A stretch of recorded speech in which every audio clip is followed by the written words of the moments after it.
there a key moment when this new wave of British heavy metal has reached a peak?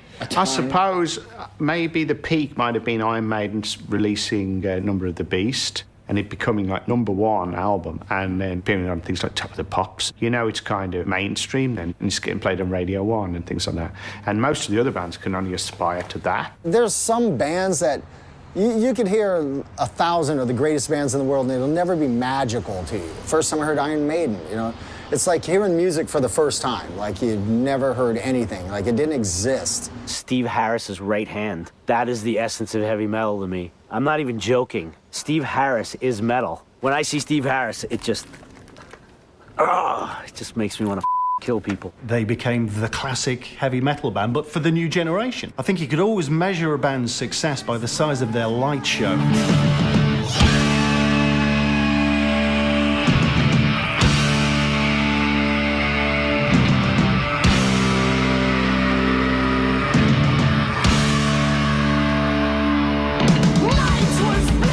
Number of the Beast sold over 14 million copies worldwide, solidifying Iron Maiden as the undisputed frontrunners of the new wave of British heavy metal and one of the biggest metal bands on the planet. And in the wake of Maiden's success, an army of Nawabum fans from across England and Europe began to emerge. One thing that characterizes Nawabum that hadn't really happened before with the attitude of the fans, at least, identifying as being, okay, now we are a metal tribe. I think that was one of the big differences between our style of music and the punk say. I think, you know, you locked onto a band or maybe 2 or 3 bands, and that was your band, you know, and that's who you followed, and you wore their colours on your back. You had your denim jacket or your vest, and all your favourite bands were embroidered on the back. And your mother wouldn't do it, so you had to learn to sew. All the heavy metal fans were great with a needle and thread. We weren't in big silvery capes playing drums out of a giant clam. We were just there, that was it. You know, denim and leather. Yeah. Or spandex, sadly. Probably for the first time ever, we could punch our fists in the air and shout about it and be proud to be wearing denim and leather and celebrating heavy metal. Heavy metal was almost becoming fashionable.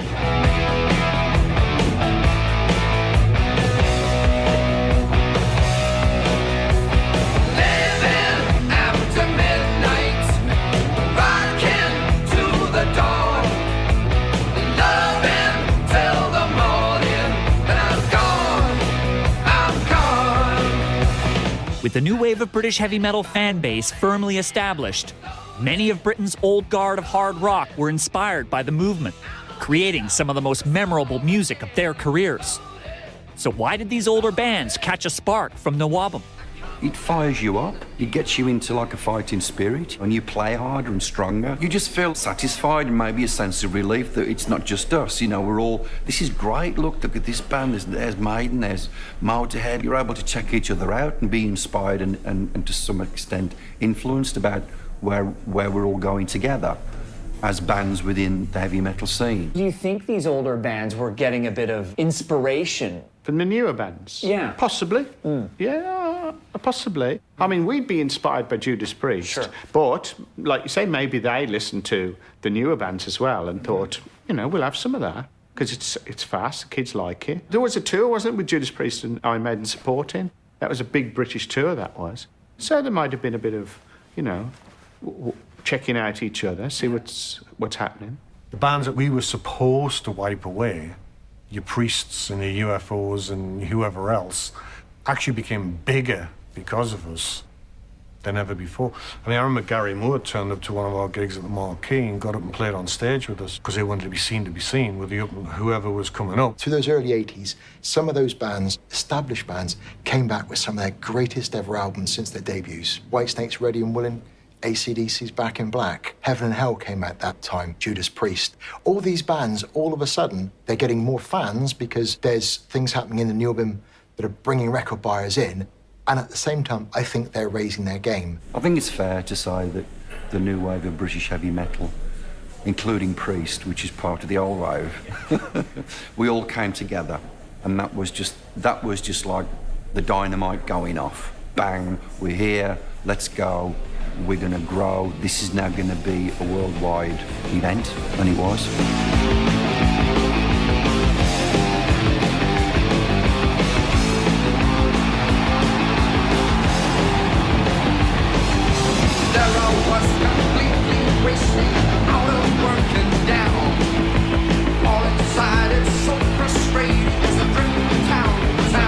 With the legends of British hard rock now joining forces with the new wave of British heavy metal, the movement had reached its summit. But as the 80s progressed, Nawabum would face a new American competitor for the leadership of the heavy metal genre. So how would Nawabum adapt as the 80s wore on? Breaking the law, breaking the law, breaking the law. Out on the streets, that's where we meet. You make the night, I always cross the lines. Tighten our belts, abuse the cells, get in our way, we'll put you on your shelf. With the launch of MTV in the early 80s, audiences around the world were introduced to a whole new style of heavy metal, glam metal. Emerging from LA's Sunset Strip, glam metal caused a major shift in the look and style of metal. And I've always wanted to know how the Nawabum bands were affected by the glam metal explosion. This is new, it's exciting in the same way as the Nawabum was new and exciting 2 or 3 years back. They're talking about places that are weird and wonderful. It's a sunshine environment and all this. This is different. This is very different to industrial British music. Things are very fickle here. Things change really quickly. It's only a small country. When the invasion came from America, I think Van Halen started it, though. Van Halen were massive long before Motley Crue, Poison or Rat. People were prepared for it, so I suppose we let it in quite easily, really. When these American acts came over and MTV came, a pair of jeans and a leather jacket just wasn't what they wanted, you know.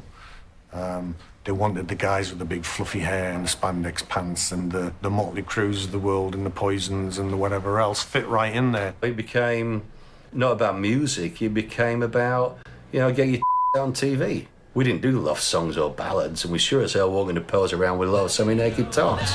She talk, body talk, pictures I can see. She talk, body talk, body talk, body talk. She talk, body talk, music I can see. She talk, body talk, body talk. Did you feel a sense of pressure to fit into that mold of there that was, American with look with and that American thing sound? there? Yeah, I mean, it was like put makeup on. Why? Makes your eyes look bigger from a distance. You can look more like that. Fine. Yeah. And it wasn't just us, it was everyone. You look at pictures of Ozzy, he looks like Shelley Winters. A lot of bands did try to sound American. A lot of bands, a lot of the later bands on Neat Records, for example, would try a keyboard-driven sound with the harmonies, with the softer, more radio-friendly approach. The first words out of the producer's mouth when I walked in to do the Wildcat album was, "Can you do harmonies?" I'm like, what? Harmonies? We're an English metal band, you know, we don't do harmonies. For a band that had been over here all this time, to try and rustle up some harmonies and go for a glossier production was quite alien. I think Leopard did it because they were over there and they were absorbing the influences, they were absorbing the sound.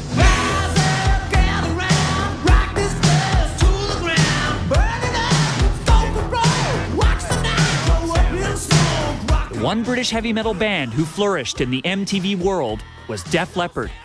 Their 1983 album, Pyromania, hit #2 on Billboard and went 10 times platinum in the US. So I've come to Southern California to meet with Def Leppard guitarist Phil Collen to get his insight into why Leppard were able to crack America. You have to charge it up normally. I think it'll have a mild glow to it. Awesome. Would you play like a trademark Leopard riff for us? Something off Pyromania, something old school?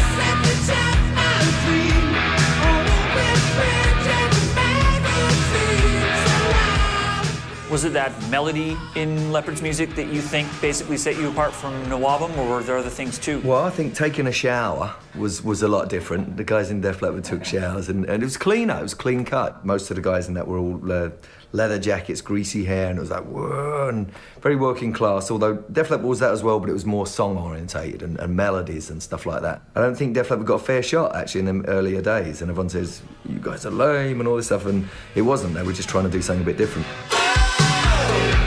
Look what you have done to this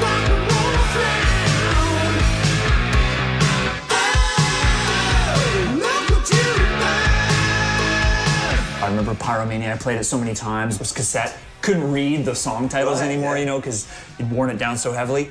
Why was that record such a success, thinking musically? It was AC/DC meets Queen, you know, and it's funny because a lot of the time, you know, people stay in one camp. They go, oh, I want to be like AC/DC, or I want to be like Queen. Matt Langer's whole thing was, let's make a rock version of Thriller, where it crosses over. It was so brilliantly produced that daytime pop radio would play it, even though it was hard rock. It didn't offend. If it was going to offend anybody, it would have been offending the hard rock fraternity. And I talked to people who were in bands down in London. Oh, we heard the demos for Pyromania. It sucks. It was horrible. It's all the producer. It's all the producer.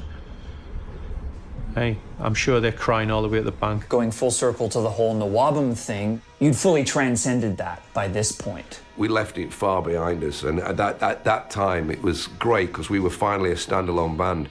We were just this British invasion part 2. There hadn't really been a band from England break America since those heady days of the Stones and the Beatles and the Who and Zeppelin. There hadn't really been any rock bands sell records in America, not to the amount that we were selling.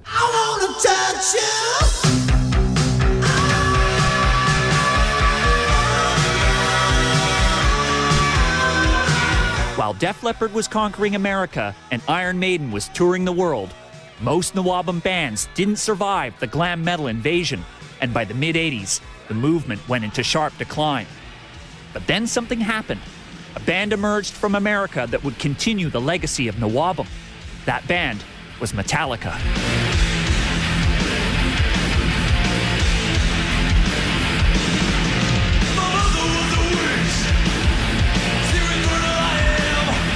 Metallica started out as a cover band, and the bands that we were covering obviously became a significant influence.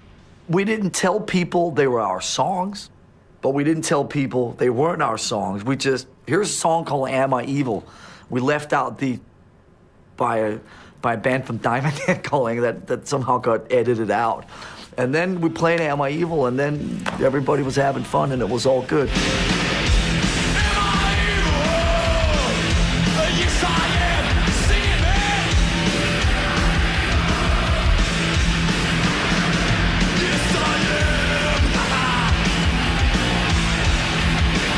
As we started writing, our kind of was derived out of those songs. It was Diamond Head, Motorhead, it was certainly some Maiden, certainly some Judas Priest, and, you know, certainly, you know, that was the stuff that kind of fueled us.